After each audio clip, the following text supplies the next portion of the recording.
Hey everyone! This is a quick reminder to subscribe and hit that like button. It lets me know that you are enjoying my content. Also, feel free to drop your suggestions for future stories in the comments below. Thank you for listening, and let's dive right in. I barely remember walking through the front door. I think I kicked off my shoes before dropping my bag on the couch, but honestly, I was too tired to care. It had been one of those long, dragging workdays where every second felt like an hour, and I was already fantasizing about dinner, a hot shower, and maybe, if I had the energy, curling up with a book before bed. Lucas was late. Again. I sighed as I pulled ingredients from the fridge.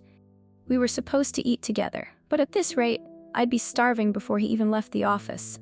I put a pan on the stove, heating some oil as I absent-mindedly scrolled through my phone. The usual, work emails, a group chat blowing up about weekend plans, some article about a celebrity breakup I didn't care about. Then, my phone vibrated in my hand. Emergency alert. Seek immediate shelter. Debris impact imminent. For a second, I just stared at it, my brain struggling to process what I was reading. My heart did this weird little stutter in my chest. Then the emergency siren blared from the TV in the living room. I spun around just in time to see the screen flicker to the news. A panicked-looking anchor sat at the desk, shuffling papers with shaking hands. The red breaking news banner at the bottom of the screen felt almost surreal. We interrupt this program for an emergency broadcast. NASA has confirmed that a massive object collided with the moon approximately 20 minutes ago, causing an unprecedented structural failure. Large fragments have broken apart, and debris is now entering Earth's atmosphere. Experts are advising all citizens to seek immediate shelter until further information is available. The words didn't make sense at first. The moon? I grabbed the remote and turned the volume up. The news feed cut to blurry footage, grainy camera shots of the sky, of what looked like pieces breaking apart. There was a diagram showing impact zones, but no one knew exactly where or how hard they'd hit. I felt detached, like I was watching a movie rather than something real. The smell of burning oil snapped me out of it. I cursed and turned off the stove, pushing the pan aside. My whole body felt numb, like I was moving through molasses as I drifted toward the window. Outside, the sky looked wrong. It was breathtaking, beautiful even, but there was something fundamentally unnatural about it. The horizon glowed this deep, molten orange, as if it were trapped in a permanent sunset. And above that, thousands of falling lights. I pressed my palm against the cold glass, trying to make sense of what I was seeing. At first, it almost looked like a meteor shower, tiny dots streaking across the sky, some brighter than others. But then my eyes adjusted, and I saw the size of them. Some were barely visible, specks no bigger than a pebble. But others, Jesus, others were huge. They fell slowly, burning as they broke apart, trailing smoke like comets. I didn't even hear the explosion. I felt it. Somewhere in the distance, maybe 2 miles away, one of the fragments hit. The whole apartment shook, rattling the windows so hard I thought they'd crack. The glow outside flickered brighter for half a second, and then, in the distance, a fireball rose into the sky. I stumbled back, heart hammering. My ears rang, my vision swam, and suddenly everything in me screamed to move. Lucas. My hands fumbled as I grabbed my phone, fingers shaking as I pressed his contact. It rang once, twice, then he picked up. Madeleine! His voice was ragged, breathless. In the background, I could hear sirens screaming, the crackling roar of fire. Oh my God, Lucas, where are you? He coughed, breath hitching. I'm coming home. But it's bad, Maddie. People are losing their minds out here. I pressed my hand against my forehead, pacing the room. I saw the explosion. That was too close, he gasped. The ground, God, it felt like an earthquake. I was almost knocked off my feet. My throat felt tight. You need to get out of there, now. Stay away from the city. People are going to panic, Lucas, and that's worse than the damn meteors. I know. For a second we just listened to each other breathe, then he swallowed hard. I'm almost there, he promised. Just stay put, don't go outside, don't hang up. I nodded, even though he couldn't see me. I wasn't hanging up. Not until he was home. I don't think you understand, Maddie. Lucas's voice came through the speaker, strained, frantic. It's like the world is ending. I clutched the phone tighter, pressing it against my ear as I grabbed an old duffel bag from the closet. I do understand, Lucas. I'm watching it happen. From my window, the city was a nightmare, a hellscape cast in eerie orange light. Fire plumes painted the skyline, flickering against the dense columns of black smoke. In the distance, sirens screamed, competing with the panicked, disjointed voices rising from the streets below. Lucas's breath came in sharp bursts. A bus just flipped, right in front of me. I nearly dropped the bag. What? People are rioting, looting pharmacies. Someone smashed a gas station window, someone else set a damn fire. I zipped open the duffel and shoved in the first aid kit. Non-perishables, bottled water, a flashlight, a knife, anything useful. Lucas, you need to get off the main roads. Get out of there. Now. His breathing quickened. Jesus. A building just... He stopped. It collapsed. It just fucking collapsed. My hands trembled as I grabbed cash from our emergency stash, stuffing it into my pocket along with our passports. I didn't know if we'd need them, but something in my gut told me to take everything important. I was in the kitchen, rifling through drawers for our spare car keys, when I felt it. A shift in the air. Like the moment right before a lightning strike when the world holds its breath. I turned toward the window. A massive shadow loomed above the city. At first, it was just another streak of fire cutting across the sky, another piece of the shattered moon. But as it fell, it grew, swallowing the sky, bigger than anything I had seen before, and it was coming straight down. The moment I registered it, Lucas's voice spiked with terror. Holy shit. His breath hitched, a sharp gasp of real fear. The light in the sky turned blinding. Then, impact. A fraction of a second before it happened, I ducked, covering my head. The explosion didn't just hit, it consumed. The force was instantaneous. The shockwave ripped through the city like a bomb. The windows imploded. Glass shattered into knives, slashing my arm as I was thrown backward. I hit the ground hard, my skull smacking against the floor. Everything went silent. For an eternity, I couldn't hear anything. My ears rang, a high-pitched, static hum. My chest heaved, but I couldn't catch my breath. I blinked up at the ceiling, my mind fogged over. Then I reached for my phone. The screen was cracked, the call was dead. Lucas. I pushed myself up, gritting my teeth against the pain. My arm burned, and when I looked down, a deep gash ran from my wrist to my elbow, blood smearing against my skin. Didn't matter. I had to go. My apartment was falling apart. The walls groaned, fractures splitting through the drywall. Smoke was pouring in from somewhere, thick and suffocating. I grabbed the duffel and ran. The stairwell was a nightmare. The emergency lights flickered, barely illuminating the blackened air. The stench of smoke, blood, burning plastic filled my nose, clogging my throat. My neighbors were in varying states of horror, some rushing past me, some sobbing, others too stunned to move. I passed a woman cradling a child, her face streaked with soot. Another man was holding his own arm, or what was left of it, blood pouring between his fingers. Somewhere, a voice screamed, "I can't find her! I can't find her!" I couldn't stop. I kept running. By the time I reached the ground floor, the front lobby was unrecognizable. The glass doors were gone, blown inward. Flames crawled up the walls, curling around the overturned furniture, the lifeless bodies sprawled across the floor.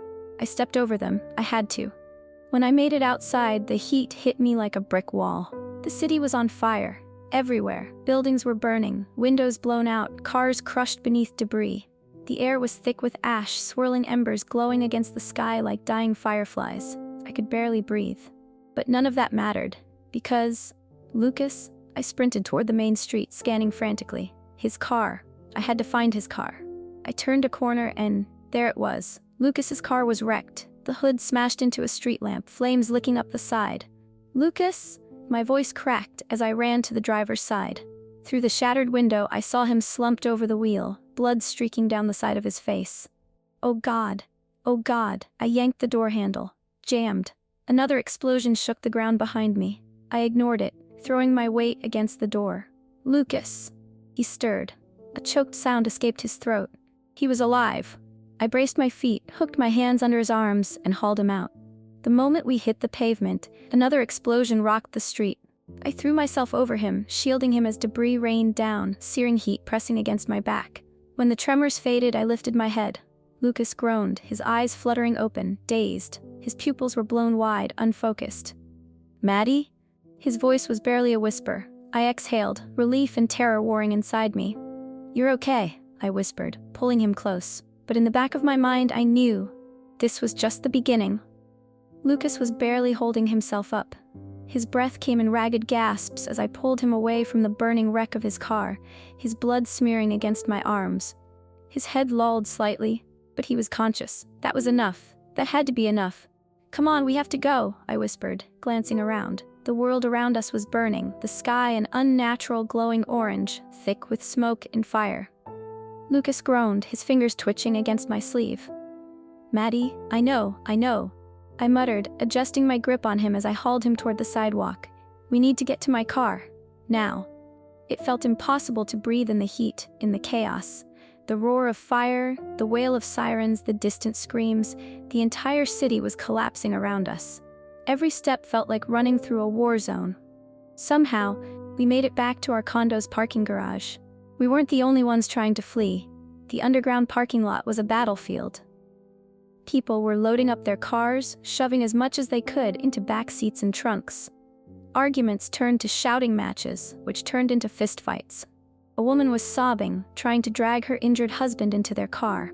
Somewhere near the entrance, a man was slamming someone's head against a car hood.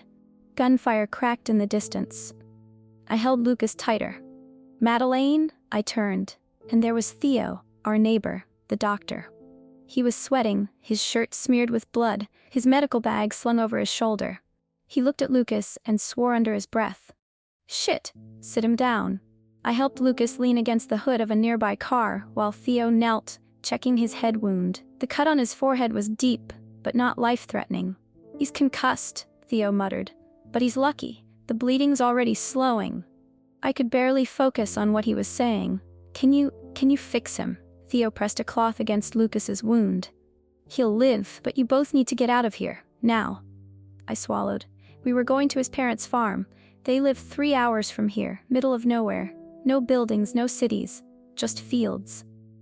Theo gave a sharp nod. "That's your best bet. The city is about to turn into a full-blown war zone." Another gunshot rang out, closer this time. Theo stood. "Take care of yourselves. You're not coming with us?" I asked. He shook his head. "I'm staying. There are people who need help." There was nothing else to say. I helped Lucas to his feet, clutching the car keys in my shaking hand. We had to leave. Getting to the car was a fucking nightmare. We moved fast, but the violence was escalating around us.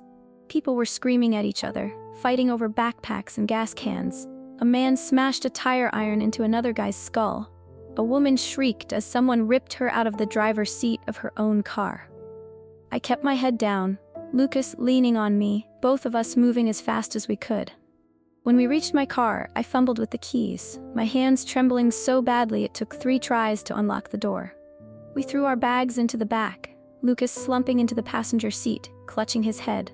As I started the engine, a man ran toward us, banging on the hood. "Wait, please," he begged. His eyes were wild with panic. "Just take me with you, please. I have a kid, please."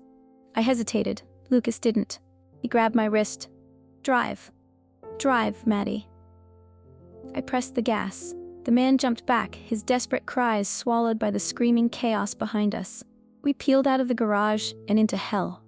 The main roads were already jammed with traffic. We couldn't afford to sit in a line of sitting ducks waiting to die. Lucas groaned, shifting in his seat. "I know some back roads." I glanced at him. "Are you sure?" He nodded weakly. "The bad neighborhoods."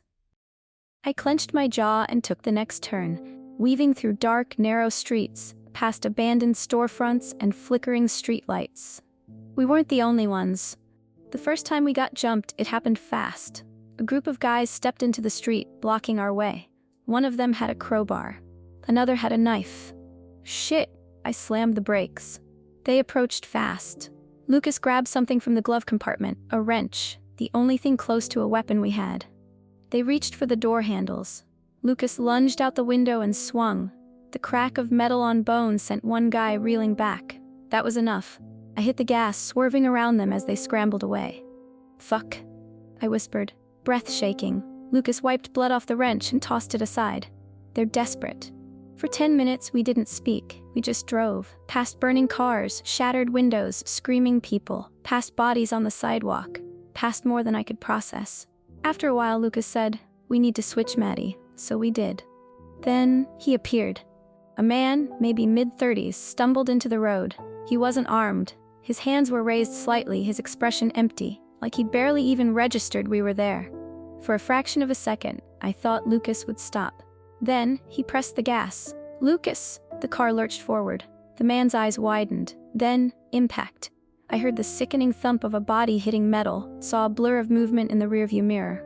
Lucas kept driving. I couldn't breathe. "What the fuck, Lucas?" My voice came out as a shriek. His hands were shaking on the wheel, his knuckles white, his breathing ragged. He didn't look at me, didn't speak for a long time. Finally he whispered, "I'm not taking any chances." I stared at him, my pulse hammering, my stomach twisted into something awful and unrecognizable. Because I knew, deep down, we weren't the same people we were an hour ago, and I wasn't sure if we ever would be again. The silence stretched between us. I kept my eyes locked on the road ahead, gripping the wheel so tight my knuckles ached. We switched back after what Lucas did. Lucas's breathing was steady, but I could tell his hands were still shaking. Neither of us spoke about what had just happened. The man in the road. The way Lucas had pressed the gas without hesitation. I swallowed hard, my pulse still hammering in my ears. The city was disappearing behind us. We were on the open road now, the buildings growing smaller in the distance. But the sky was still burning. It wasn't night anymore. Not really. The horizon glowed a deep molten orange, as if the sun had decided it wasn't going to set ever again. Even though it should have been pitch black, the endless streaks of falling debris cast an eerie, unnatural glow over everything. It was beautiful. It was horrifying. 30 minutes had passed. Lucas was staring out the window, pressing a cloth against his wound, lost in thought. I focused on the road, the rhythmic hum of the tires against asphalt, the only thing grounding me. Then, crack. The sound was sharp, sudden, like a gunshot. The hood of the car jerked downward, the steering wheel twisting in my hands. I let out a startled gasp, slamming the brakes just in time to keep us from veering off the road. Lucas lurched forward, catching himself against the dashboard. "Shit, what the hell was that?" My heart was pounding. I barely managed to pull over onto the side of the road, my fingers twitching as I put the car in park. The air felt wrong. Lucas threw the door open and stumbled out. I followed, my breath coming fast as I stepped around to the front of the car. And then I saw it. A perfectly round hole, no bigger than a penny, pierced straight through the hood. I blinked. My brain struggled to process it. It wasn't a bullet hole. Too clean, too precise. Lucas knelt down, squinting. His fingers traced the edges, and when he peered beneath the car, his breath hitched. "It went all the way through," he murmured. My stomach twisted. "What do you mean?" He pulled something from under the car. Something small, something smooth. He held it up between his fingers, and in the glow of the burning sky I saw it. A piece of the moon. It was barely the size of a marble, its edges dull, its surface strange, not like any rock I'd ever seen before. It glowed faintly, as if holding on to the last remnants of heat from its violent descent. It had punched through solid metal like paper. Lucas let out a slow, shaky breath. If this had hit the windshield... I didn't want to think about that. Lucas turned back toward the car, muttering under his breath. "I can fix it. Looks like it hit something in the engine, but if I..." Headlights. A car. Approaching fast. My spine stiffened. Lucas noticed too. He stood up, shoulders tense as the vehicle pulled up beside us. A black SUV. The doors swung open. 2 men stepped out. One of them was holding a gun. My blood turned to ice. "Hey there," the man with the gun said, his voice too casual. "Looks like you folks hit some trouble." I opened my mouth, but nothing came out. Lucas slowly lifted his hands, his jaw clenched. "Just car trouble," he said carefully. The second guy circled around us, his eyes scanning the car, scanning us. "Nice ride," he muttered. "Where are you headed?" I could feel the weight of Lucas's stare, the silent warning. "Don't say anything." The man with the gun took a step closer. "We're not gonna hurt you," he said like he was trying to sound reassuring. "But we need supplies." Lucas exhaled through his nose. "We don't have much." "Yeah, well, we'll take whatever you do have." The second guy had already moved to the back of our car, yanking open the trunk. I clenched my fists as he started rifling through our things, tossing clothes onto the pavement like they were worthless. My pulse spiked when he grabbed the duffel bag, the one with the food. I stepped forward instinctively, but Lucas grabbed my wrist. "Not worth it." I swallowed my rage and forced myself to stay still. The man with the gun watched us, nodding to his partner. "That'll do." Then, just like that, they got back in their SUV.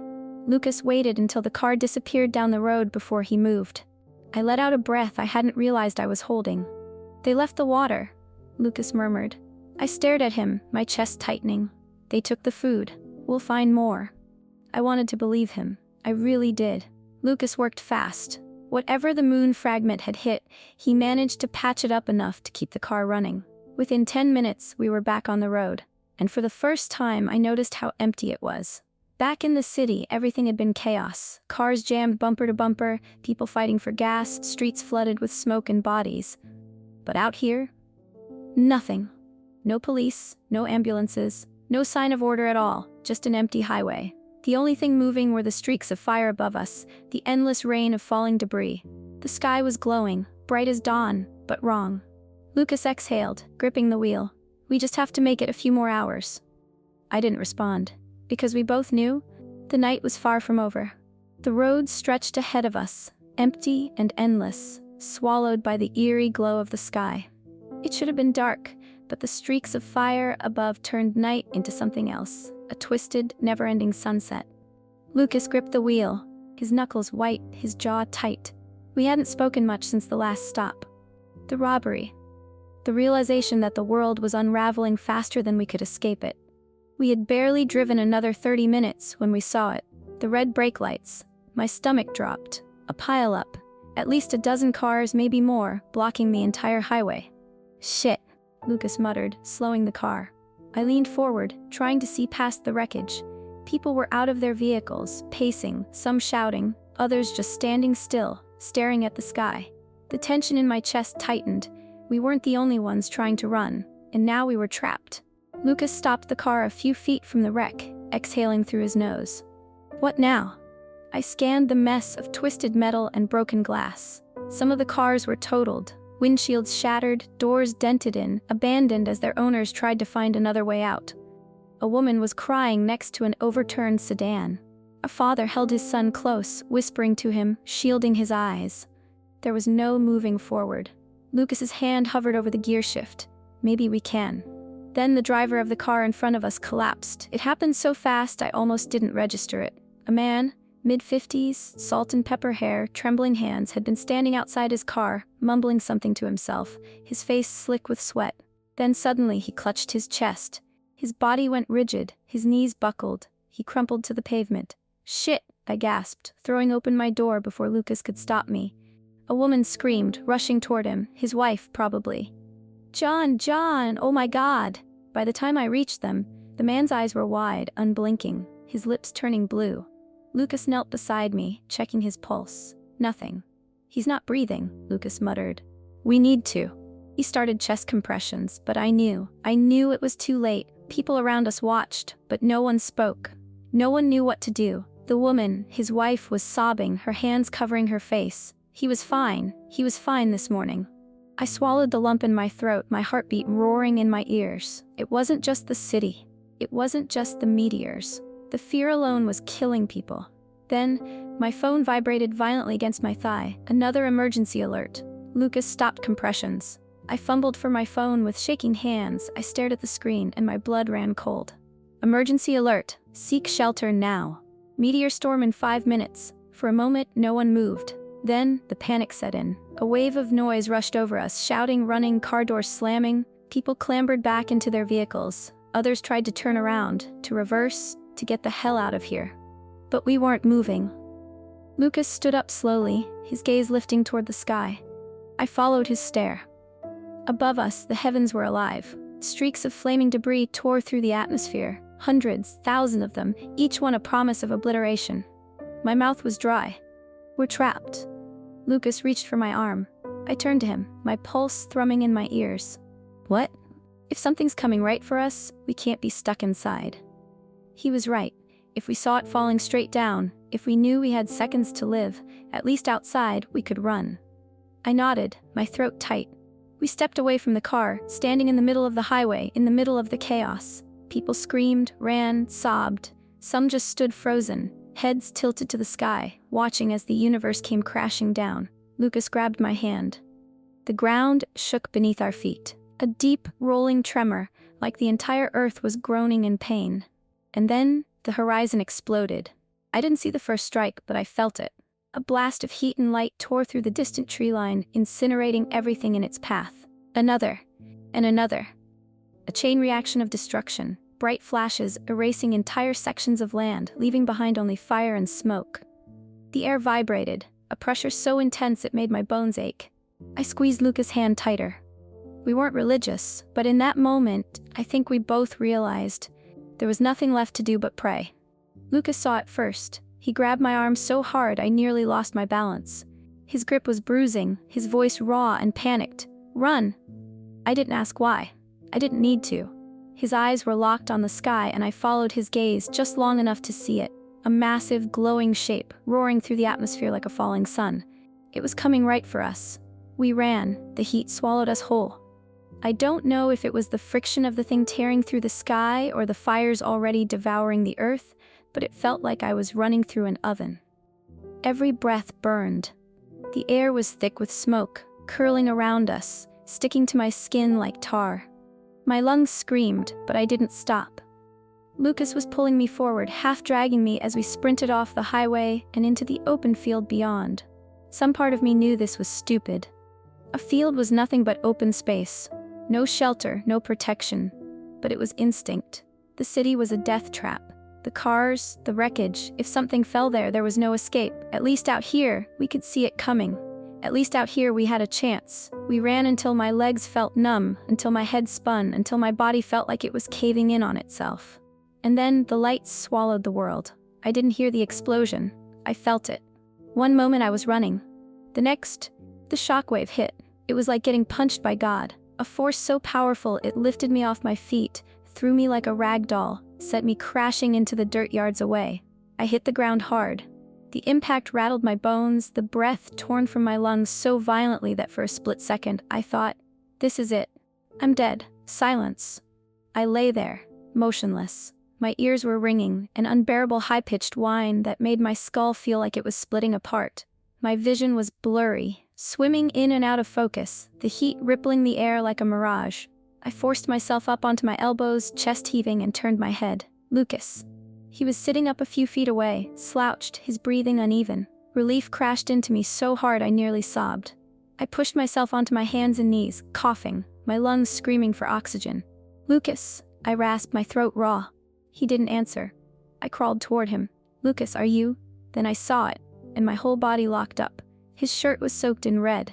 At first, I thought he'd just been hit by debris, maybe scraped up from the fall, but then my eyes drifted lower, and I saw it. A gaping hole, right in the center of his chest. My stomach turned to ice. The wound was so deep I could see the ground through it. A hole the size of a fist punched straight through his body. I choked on a breath, my hands shaking violently as I grabbed him. "Lucas." He looked at me. His eyes were glassy, unfocused. Blood dripped from his lips, thick and dark. For a second he tried to say something. Then he twitched violently, his body spasming. He let out a wet, choking sound, blood gurgling in his throat as he tried to breathe, as his hands weakly gripped my wrists. "Hold on," I begged, my voice cracking. "Hold on." But the light was already leaving his eyes. His chest shuddered once. Then, nothing. I made a sound I didn't know I was capable of. A scream, raw, guttural, broken. I shook him, hard. "Lucas, wake up, wake up." Blood dripped onto my hands, onto my jeans, onto the scorched dirt below us. I pressed my forehead against his shoulder, my whole body convulsing. He was still warm, but he wasn't there anymore. Everything blurred together. The sky burned. The world shook beneath me. The heat intensified, the air so thick with smoke and fire that I could barely breathe. My limbs felt heavy. I collapsed beside him, my fingers still tangled in the fabric of his shirt. I closed my eyes and let the darkness take me. I woke up to the sound of wind. Soft, gentle, carrying the scent of damp earth and grass. It felt unnatural. Wrong. The last thing I remembered was fire. The air had been thick with smoke, the sky alive with flames, the ground shaking like it was trying to rip itself apart. And Lucas. A sob wrenched its way up my throat, but when I tried to move, my body refused. My limbs were limp, my head pounding like I'd been hit by a truck. Something was draped over me. Blankets, maybe. The weight of them felt foreign. too warm, too safe. I blinked, trying to focus. The ceiling above me was wood, beams stretching across in careful craftsmanship. A lantern flickered in the corner. This wasn't the field. This wasn't the end of the world. I wasn't dead. The creak of a door, soft footsteps. I turned my head, every muscle in my body protesting the movement. An older woman stood in the doorway, watching me with kind, wary eyes. She looked like she hadn't slept in days. Neither had I. "You're awake," she said, her voice quiet. I licked my lips, trying to find my own voice. My throat was raw, my chest aching. "Where?" She stepped forward, pulling a chair beside the bed. "We found you on the road," she said, passed out next to him. The words sank like a stone in my stomach. "Lucas." I squeezed my eyes shut. I didn't want to ask, I didn't want to know, but I did. Her voice softened. "My husband and I, we buried him." My breath hitched. The weight in my chest grew heavier, like something was pressing down on me, making it impossible to fill my lungs. "But we thought you might want to say goodbye properly." I couldn't answer, because if I did, if I tried to speak, I would break. She let me sit with that. Didn't press, didn't push, just gave me time. Then, after a long pause, she exhaled. "A lot has happened." I swallowed hard, forcing my eyes open. "How long?" She hesitated. 4 days. 4 days. I had been unconscious for 4 days. I sat up slowly, my body still weak, my hands trembling. "The woman, Margaret," she told me, helped me swing my legs over the edge of the bed. "Tell me," I murmured. She nodded, clasping her hands in her lap. "The world's different now." That was an understatement. "The first 2 days were the worst," she said. "The meteors kept falling. Some were small, but some—" She trailed off. "Some wiped entire cities off the map." I swallowed against the lump in my throat. 1 billion people, she continued. "That's what the radio says. 1 billion people are dead." The number didn't feel real. It was too big, too vast. But I knew it had to be true. She kept going, voice steady despite the horror she was reliving. "The floods came next. Tsunamis in some places, droughts in others." She sighed. "The moon, without it, the tides are all wrong. Scientists say the Earth's axis may have shifted." I frowned. "The seasons?" Margaret nodded. "Might be gone, or different. They don't know yet." I stared down at my hands. The nails were cracked, dirt still clinging beneath them. The hands of someone who survived. For what? Margaret helped me outside. Their home was small, nestled between what had once been wheat fields. The land stretched endlessly around us, untouched by the destruction that had swallowed the cities. For the first time in days, I saw the sky. It was empty. I had known it would be. I had seen it shatter. But somehow, standing there, looking up at the vast star-speckled abyss, it hit differently. There was no moon. It felt wrong, like looking at a face missing an eye. The world had always had a moon. It had always been there, watching, pulling the tides, keeping order. Now there was just nothing. Margaret led me to the far side of the yard, near the tree line. A fresh mound of dirt rested beneath the shade of an old oak. I stopped a few feet away. I didn't move, didn't breathe. "Take your time," she whispered, before slipping away, leaving me alone. I sank to my knees, the soil still soft beneath my fingers. I traced his name into the dirt, whispering it under my breath. "Lucas." I should have said something. I should have told him I loved him more often. I should have begged him not to drive that night. I should have done so many things differently. But none of it mattered now. He was gone, and the world had changed forever. I didn't know how long I stayed there, kneeling in the dirt. The world around me had gone quiet, save for the wind rustling through the trees.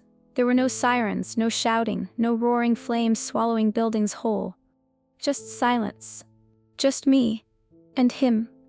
I traced Lucas' name in the dirt one last time, my fingers lingering on the letters. It felt wrong to leave, to stand up and walk away when he couldn't. But that was all life was now, moving forward, even when it felt impossible. So I stood. Margaret and her husband, Henry, were sitting on their porch when I walked back toward the house. The old wooden steps creaked under my weight as I sat down beside them, wrapping my arms around myself. They didn't say anything at first. Didn't push.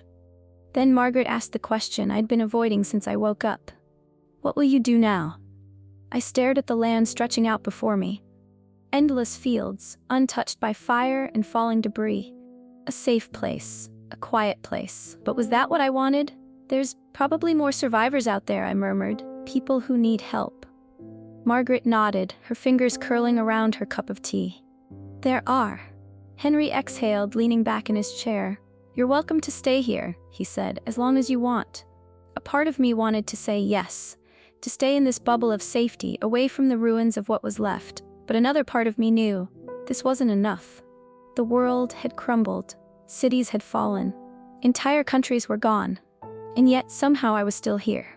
I looked to the horizon, watching as the sky shifted, the deep black of night fading into the first hints of morning. For a moment, it almost looked normal, almost. But then I remembered, there was no moon. The stars were still there, but something was missing. A constant that had been there all my life, something I had never truly appreciated until it was gone. No moon to guide the tides, no certainty of seasons, just the unknown. I watched as the sun slowly crawled up over the land, turning the sky into a mixture of gold and blood-red hues. For the first time in what felt like forever, I let out a breath that wasn't drenched in fear. It wasn't hope, exactly. But it was something close. I didn't know what came next. I didn't know if the world would ever recover. But one thing was certain. The world we knew is gone. But we're still here. Somehow. And that meant something we had to rebuild. Adapt. Survive. Because there was no one left to save us. We had to save ourselves.